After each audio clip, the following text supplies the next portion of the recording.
അപ്പോൾ ഇന്ന് നമുക്ക് സദ്യ സ്പെഷ്യൽ മത്തങ്ങ പയർ എരിശ്ശേരിയുടെ റെസിപ്പി നോക്കിയാലോ. അപ്പോൾ അതിനായിട്ട് ഞാനിവിടെ എടുത്തിട്ടുള്ളത് 1/2 കിലോ മത്തങ്ങയാണ്. അത് നല്ലപോലെ കഴുകി കട്ട് ചെയ്ത് വെച്ചിട്ടുള്ളതാണ്. അതിലേക്ക് ഞാൻ 1 കപ്പ് പയറാണ് എടുത്തിട്ടുള്ളത്. ഞങ്ങളുടെ ഇവിടെ ഉണക്കപ്പയർ എന്നൊക്കെ പറയും കേട്ടോ, ചിലർ വെള്ളപ്പയർ അങ്ങനെയൊക്കെ പറയും. അത് വെള്ളത്തിലിട്ട് കുതിർത്തെടുത്തിട്ടുള്ളതാണ്. പയറിൻ്റെ അളവ് കുറച്ചുകൂടി കൂട്ടി കൊടുക്കണം എന്ന് ഇഷ്ടമുള്ളവർക്ക് അങ്ങനെ കൂട്ടി കൊടുക്കാം കേട്ടോ. ഇനിയിപ്പോൾ ഞാൻ രണ്ടും ഒരുമിച്ച് കുക്കറിലേക്ക് ചേർത്ത് കൊടുത്തിട്ടാണ് വേവിച്ചെടുക്കുന്നത്. രണ്ടും കുക്കറിലേക്ക് ഇട്ട് കൊടുത്ത ശേഷം അതിലേക്ക് ആവശ്യമായിട്ടുള്ള ഉപ്പ് ഇട്ട് കൊടുക്കുക. 1/2 ടീസ്പൂൺ മുളക് പൊടി, 1/4 ടീസ്പൂൺ മഞ്ഞൾപ്പൊടി, വളരെ കുറച്ച് മാത്രം വെള്ളം ഒഴിച്ച് കൊടുത്തിട്ട് നമുക്കിതൊന്ന് വേവിക്കാനായിട്ട് വെക്കുക. അപ്പോൾ വെള്ളത്തിൻ്റെ അളവ് ഒരിക്കലും കൂടി പോകരുത്. അപ്പോൾ നമ്മുടെ മത്തങ്ങ എരിശ്ശേരി വെള്ളം പോലെ ആയി പോകും. അങ്ങനെ ആവാൻ പാടില്ല. കുറച്ച് കട്ടിക്കാണ് ഈ കറി ഉണ്ടായിരിക്കേണ്ടത്. അപ്പോൾ ഞാനിപ്പോൾ ഒരു 1/2 കപ്പോളം വെള്ളം ഒഴിച്ച് കൊടുത്തിട്ടുണ്ട്. ഇനി കുക്കർ മൂടി ഇതൊന്ന് വേവിക്കാനായിട്ട് വെക്കുക.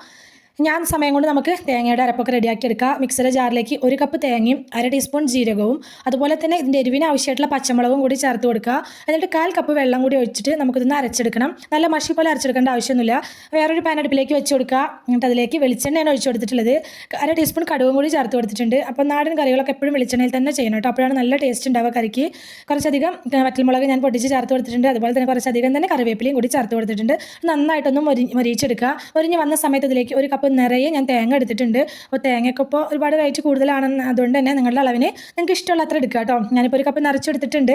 ഇനി നമുക്കിത് നന്നായിട്ടൊന്ന് വറുത്തെടുക്കണം. അപ്പോൾ നല്ലപോലെ കളർ ചേഞ്ചായി വരുന്നത് വരെ നമ്മളിത് വറുത്തെടുക്കണം. ഫ്ലെയിം ഒരിക്കലും കൂട്ടി വെക്കരുത്. ഫ്ലെയിം കുറച്ച് വെച്ച് നല്ല ക്ഷമയോടെ നിന്നിട്ട് വേണം കേട്ടോ ഇത് വറുത്തെടുക്കാനായിട്ട്. അപ്പോൾ നല്ലൊരു ബ്രൗൺ കളർ ആവുന്നത് വരെ നമുക്കിത് വറുത്തെടുക്കണം. ഇതപ്പോൾ നമ്മുടെ തേങ്ങയൊക്കെ നന്നായിട്ടൊന്ന് വറുത്തെടുത്തിട്ടുണ്ട്. ഇനി നമുക്ക് ഫ്ലെയിം ഓഫ് ചെയ്യാം. ഈ സമയം കൊണ്ട് തന്നെ നമ്മളുടെ പയറും മത്തങ്ങയൊക്കെ വെന്ത് വന്നിട്ടുണ്ടാവും. അപ്പോൾ പ്രഷറൊക്കെ പോയ ശേഷം ഞാൻ തുറന്ന് നോക്കിയിട്ടുണ്ട്. 2 വിസിലിന് കേട്ടോ ഞാൻ വേവിച്ചെടുത്തിട്ടുള്ളത്. 2 വിസിലിന് തന്നെ അത്യാവശ്യം നല്ല രീതിയിൽ വെന്ത് വന്നിട്ടുണ്ട്. ഇനി ഉടയാതെ കിടക്കുന്ന മത്തങ്ങ കഷ്ണങ്ങളൊക്കെ നമുക്ക് ജസ്റ്റ് ആ താവി വെച്ചിട്ടൊന്ന് അമർത്തി കൊടുത്ത് ഒന്നങ്ങ് ഉടച്ചെടുക്കുക. ഈ സമയത്ത് ഫ്ലെയിം ഓൺ ചെയ്ത് കൊടുക്കണം കേട്ടോ.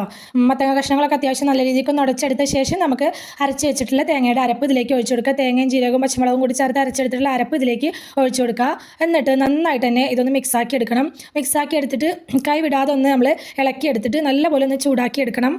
നല്ലപോലെ ഒന്ന് ഇറക്കി ചൂടാക്കി എടുത്ത ശേഷം നമുക്കിതിലേക്ക് നമ്മൾ വറുത്തെടുത്ത് വെച്ചിട്ടുള്ള തേങ്ങ ഇട്ട് കൊടുക്കുക. അപ്പോൾ തേങ്ങ ഇടുന്ന വീഡിയോ മിസ്സായി പോയിട്ടോ.